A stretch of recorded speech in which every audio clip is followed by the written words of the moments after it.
하나님의 말씀 예레미야 29장 1절에서 14절까지 말씀입니다. 예레미야 29장 1절에서 14절.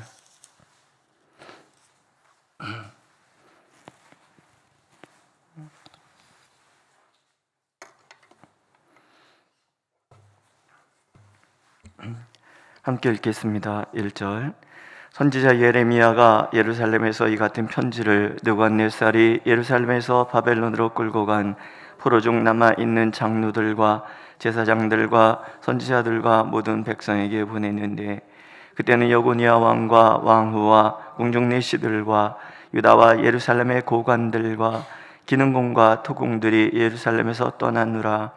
유다의 왕 시드기야가 바벨론으로 보내어 바벨론의 왕 느부갓네살에게로 가게 한 사반의 아들 엘리사와 힐기야의 아들 금마랴 편으로 말하되, 만군의 여호와 이스라엘의 하나님께서 모든 포로에게 이와 같이 말씀하시니라. 너희는 집을 짓고 거기에 살며 텃밭을 만들고 그 열매를 먹으라. 아내를 맞이하여 자녀를 낳으며 너희 아들이 아내를 맞이하며 너희 딸이 남편을 맞아 그들로 자녀를 낳게 하여 너희가 거기에서 번성하고 줄어들지 아니하게 하라.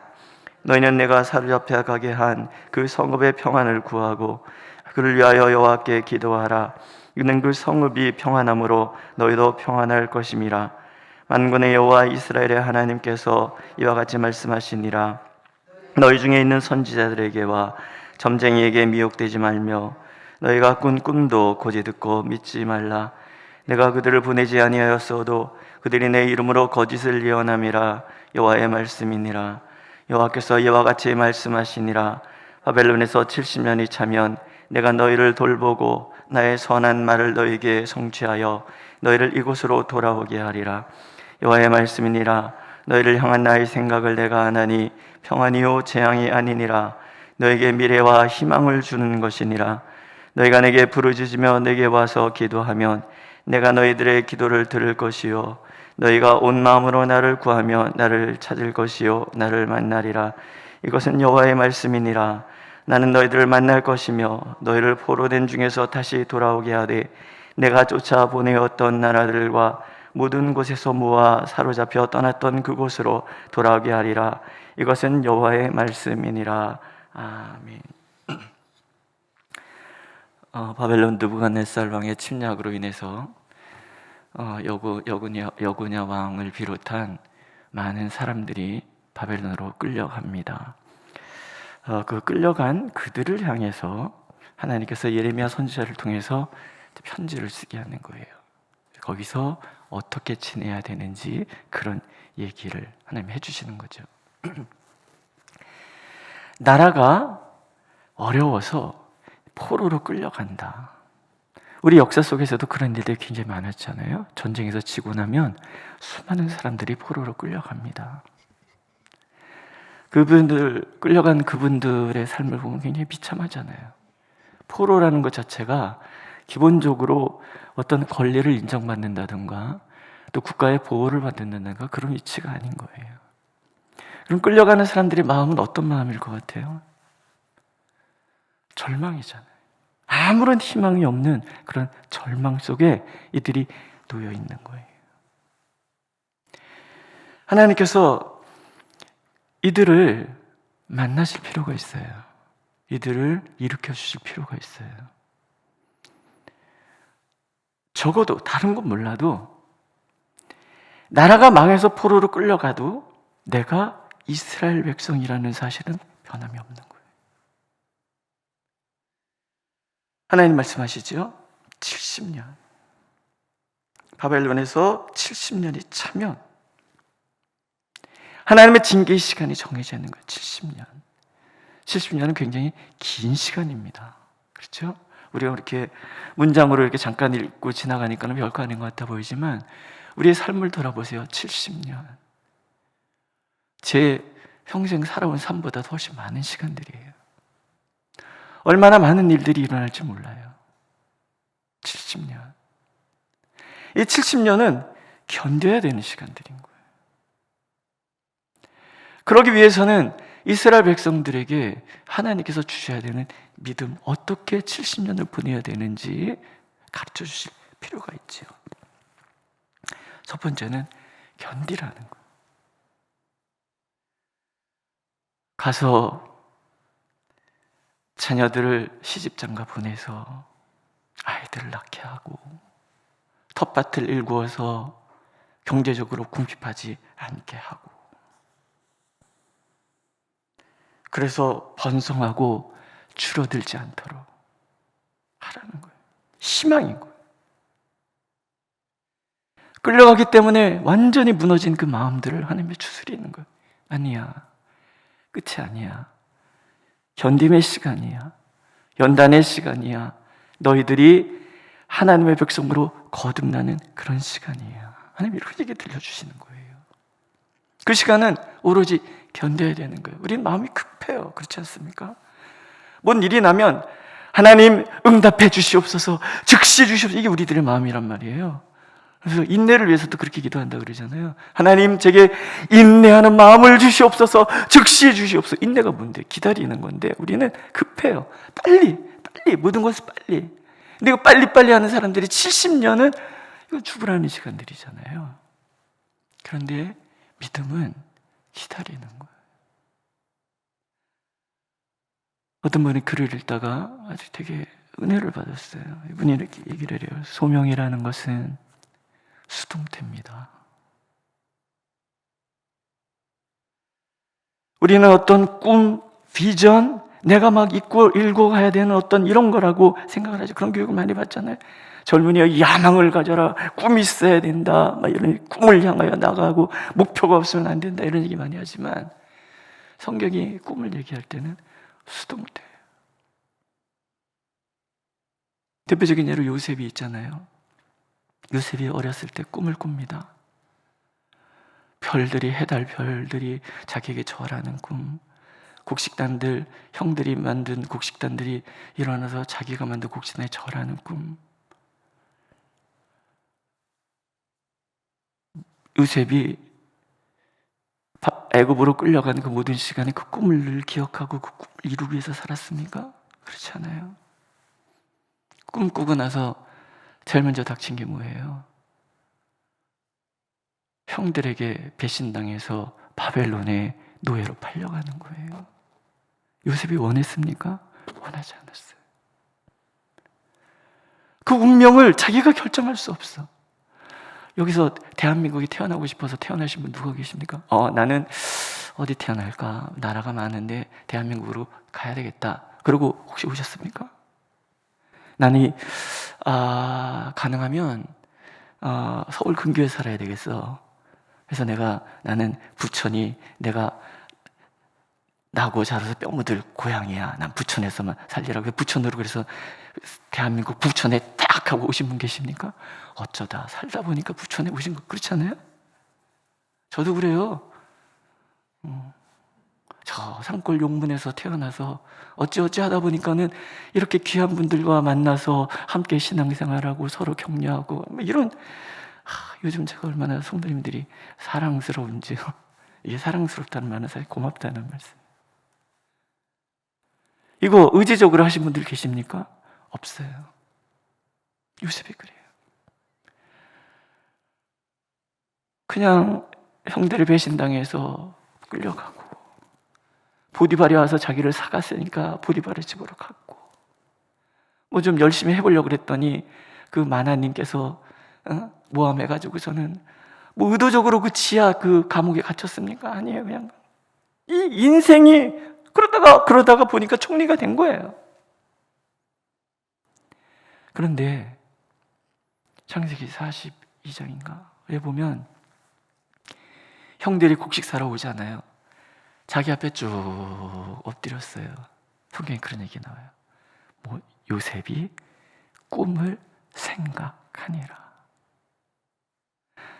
그 전에 꿈을 생각하며 견뎠더라. 꿈을 생각하며 그런 얘기가 안 나와요. 형들에서 쭉 엎드린 거 보고 꿈을 하나님이 이렇게 이루어 가셨구나. 수동태인 거예요. 믿음은 어쩌면 수동태인 거예요. 하나님이 모든 것을 준비하시고 차근차근 하나님께서 인도해 가시는 거예요. 온 백성을 살려야 하니까 요셉에게 어떤 꿈을 꾸게 하시고 이 아이를 하나님께서 그렇게 인도해 가시는 거예요. 그래서 구속사의 중요한 역할을 감당하도록 만들어 가시는 거죠. 우리가 그런 거예요. 그럼 이 시간에 우리에게 필요한 믿음은 뭐예요?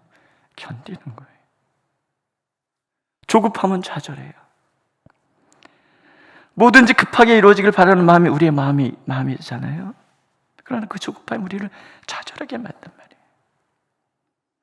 또 조급하면 내가 앞장설 수 있어요. 내가 뭘 하려고 자꾸 나설 수 있어요. 포로로 끌려간 사람들이 나선다는 게 뭐예요? 독립운동. 거기서 독립운동 해봐야 결국은 다 몰살될 거예요. 하나님의 시간, 하나님의 때를 기다리면서 하나님 70년이면 70년을 기다리는 거예요. 온전히 번성하여 인구가 줄어들지 않도록. 그래서 때가 되었을 때 그 인구 그대로 제사장 나라로서 다시 설 수 있도록 준비하는 시간이 70년. 결혼하고 아이 낳고 땅을 일구어서 굶주림이 빠지지 않도록 너희들을 지키면서 70년을, 그리고 그 성을 위해서 기도하라 그러잖아요. 이 성이 불안해지면, 가뜩이나 포로로 끌려와서 도와줄 사람도 없는데 성이 불안해서 정치적인 반란이 일어나고 막 일어나면 힘든 거예요. 그러니까 그 나라를 위해서 기도하는 거예요. 바벨론이 평화로울 수 있도록, 그 도성이 평화로울 수 있도록 기도하라는 기도. 그 다음에 세 번째는 거기서 영적 분별력을 키워가는 거예요. 끌려간 사람들 중에서 점쟁이들, 거짓 선지자들이 막 있단 말이죠. 속지 않도록. 왜 무너졌냐는 얘기죠. 왜 망했냐는 얘기죠. 거짓 선지자 분별하지 못해서 망한 거잖아요. 그러니까 그 70년 동안 이스라엘 백성들이 해야 될 일, 작업은 뭐냐면 참과 거짓을 분별할 수 있는 영성을 회복하는 거예요. 이 바벨론 포로 시간, 이 기간 동안에 구약 성경이 정리가 됩니다. 신명기 사관이라고 그래서 우리가 왜 망했는지에 깊은 반성 속에서 그 역사관을 가지고 성경이 쓰여지기 시작을 해요. 쭉 쓰여지는 거예요. 정리가 되는 거예요. 각각 흘러왔던 여러 이야기들을, 흩어졌던 파편들을 다 모아서 하나님 앞 글을 쓰기 시작해요. 역사서를 쓰기 시작하는 거죠. 근데 그게 성경인 거예요. 하나님 이 땅에 우리와 함께 하셨던 발자취, 그리고 선지서들이 정리가 되고,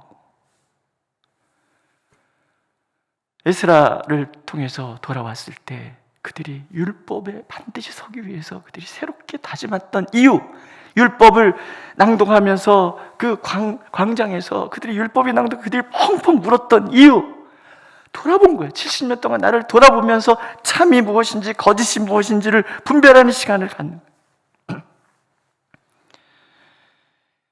하나님께서 이런 얘기를 또 들려주시죠. 너희를 향한 나의 계획은 재앙이 아니다, 평강이다. 앞으로 되어지는 모든 이 70년이 어렵고 힘든 시간일지 모르지만, 나라가 망하는 것을 목격해야 되는 그런 시간일지 모르지만, 이 계획이, 이 시간들이 좌절과 절망을 향하여 치닫는, 심판을 향하여 치닫는 그런 시간들이 아니라는 거예요. 하나님이 약속하신 평강에 들어가는 시간, 하나님께서 지금이 끝이 아니라 미래를 준비하고 있는 시간, 절망이 아니라 희망으로 무장되어야 될 그런 시간들이 70년이라는 거예요. 우리 삶 속에 이러저러한 어려움들이 찾아오는 시간들, 어려움이 찾아오면 절망부터 합니다. 제가 한번 말씀드렸잖아요. 아내가 암이 재발했다 그러니까 마음이 확 무너지는 거예요. 순간적으로. 지난번에 말씀드렸죠. 무슨 생각부터 했냐면, 엄마 없이 결혼식장에서 들어가는 아이들 생각을 하는 거예요. 아내가 그러는 거예요. 여보, 아니야. 이 시간들이 당장 다 치료가 되고 당장 문제가 해결되고 막 이렇게 우리는 성급하게 생각하지만, 오로지 견뎌야 되는 시간들이 있는 거예요. 무엇을? 하나님을 믿고 견뎌야 되는 시간. 하나님께서 우리에게 재앙이 아니라 평강을 주시는 시간이라는 것, 지금 끝이 아니라 미래를 준비하고 있는 시간이라는 것, 그리고 절망이 아니라 하나님께서 희망, 소망을, 70년은 그것으로 견디는 거예요. 그리고 두 번째 하나님 약속하시죠. 기도하라. 이 70년은 기도의 시간인 거예요. 너희가 내게 부르짖으면 내게 와서 기도하면 내가 너희의 기도를 들을 것이다. 너희가 온 마음으로 나를 구하면 나를 찾을 것이요 나를 만나야 돼. 예루살렘 성이 다 무너졌는데, 성전이 다 무너지는데 늘 성전에 하나님이 계시다고 생각했어요. 근데 에스겔서를 보세요. 예루살렘이 멸망할 때 하나님께서 떠나시잖아요. 어디로 가요? 에스겔 선지자가 있는 이 포로들에게로 예수님 하나님이 찾아오시는 거예요. 포로들과 하나님이 함께 계시는 거예요. 그 자리에 함께 거기에만 계신 하나님이 여기에도 계시다는 것을 사람들이 아는 거예요. 아하, 내가 머문 자리에서 기도하면, 부르짖으면 나를 만나주시는구나, 나를 찾아오시는구나, 나의 기도를 들으시는구나, 그것을 깨닫게 되는 거예요. 어느 곳 어느 장소, 이 절망의 시간들이 사실은 희망으로 바뀌는 이유는 그 시간들을 통해서 하나님을 만나고 하나님 안에 우리가 새롭게 서기 때문에 그렇더라고요. 평안할 때 우리는 기도 잘하지 않습니다. 뭐가 술술술 풀려갈 때 처음에 아이고 하나님 감사합니다 그럴지 모르지만 정신없이 그 일이 풀려가다 보면 깜빡깜빡 하나님이 잊어요. 그게 무리예요. 하나님께서 70년이라는 시간을 마치 용광로에 이스라엘 백성을 집어넣은 시간들처럼 기도의 사람으로 영적으로 무장하고 새롭게 하나님을 향하여서만 나아가는 사람으로 하나님께서 무장시키시는, 그리고 약속하시잖아요. 포로된 그곳에서 다시 돌아오게 할 것이다. 거짓 선지자들은 당장 듣기 좋은 얘기를 했지만 결국은 망했어요. 그러나 하나님의 종 예레미야 선지자를 통해서 하나님이 들려주신 이야기들, 그것을 꼼꼼히 살피면서 하나님을 바라보고 기도하면 하나님 나를 만나주고, 그렇지 않습니까? 요즘 기도하시면서 좀 새로운 어떤 신앙의 기쁨을 또 회복하시는 분들 계시지 않습니까? 기도하면 하나님 앞에 나오면 나를 만나주시는 거예요. 나를 향한 하나님의 미래와 희망을 하나님이 가르쳐 주시는 거예요. 그걸 아는 순간에 우리는 모든 불안과 두려움은 떠나가고 하나님의 평강이 나를 지배하기 시작하는 거죠. 결국은 회복시켜 주실 거예요. 다니엘이 그런 얘기 하잖아요. 내 백성과 내 거룩한 성을 위하여 이른 이래를 기한으로 정하였나니 허물이 그치며 죄가 끝나며 죄악이 용서되며 영원한 의가 드러나며 환상과 예언이 응하며 또 지극히 거룩한 이가 기름 부음을 받으리라. 이게 하나님의 약속인 거예요. 다니엘 선지자는 그것을 위해서 눈물로 기도하는 거예요. 예레미야 선지자는 이렇게 권면하고, 예레미야 다음으로 에스겔 선지자를 하나님이 들어서셔서 에스겔을 통해서 또 하나님 말씀하시고, 그 후에 뭐 학개, 스가랴, 말락 이런 선지자들을 통해 제 이사야 이런 사람들 통해서 하나님 계속 하나님이 너희와 함께 하신다는 것을, 너희는 절망이 아니라 희망이라는 걸 끊임없이 가르쳐 주시고, 오늘 우리도 그런 거예요. 오늘 너무 힘들 때 사람들은 끝이라고 생각할지 모르지만 하나님은 아니라는, 기도하는 시간이라는 거예요. 준비하는 시간이라는 거예요. 일상을 살아내는 시간이라는 거예요. 자리를 지켜야 되는 그런 시간이라는 거예요. 그러면 모든 일을 주관하시고 인도하시는 하나님께서 우리에게 하나님의 역사를 보여주실 거예요. 믿으십니까? 우리 교회가 그러하고 우리 개인의 삶이 그러하고 그런 거예요. 따라해보세요. 하나님 안에는 절망이 없다. 희망이 있을 뿐이다.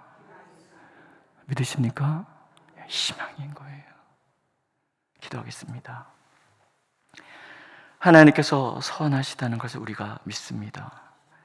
무릇 징계가 당시에는 즐거워 보이지 않고 슬퍼 보이나 후에 그로 말미암아 연단받은 자들은 의와 평강의 열매를 맺느리라고 말씀하신 하나님, 심판이 목적이 아니라 회복이 목적이고 생명이 목적이고 자유와 기쁨과 또 소망 가득한 삶이 하나님의 목적인 줄로 믿사오니 오늘도 그렇게 전심으로 주님을 바라고 주님 안에서 주님을 만남으로 주님 때문에 자유함을 누리는 우리 모두가 되도록 인도하여 주옵소서.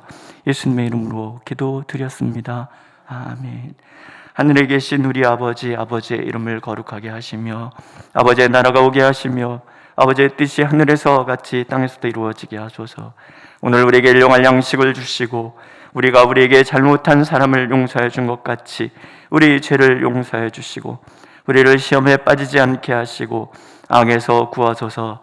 나라와 권능과 영광이 영원히 아버지의 것입니다. 아멘.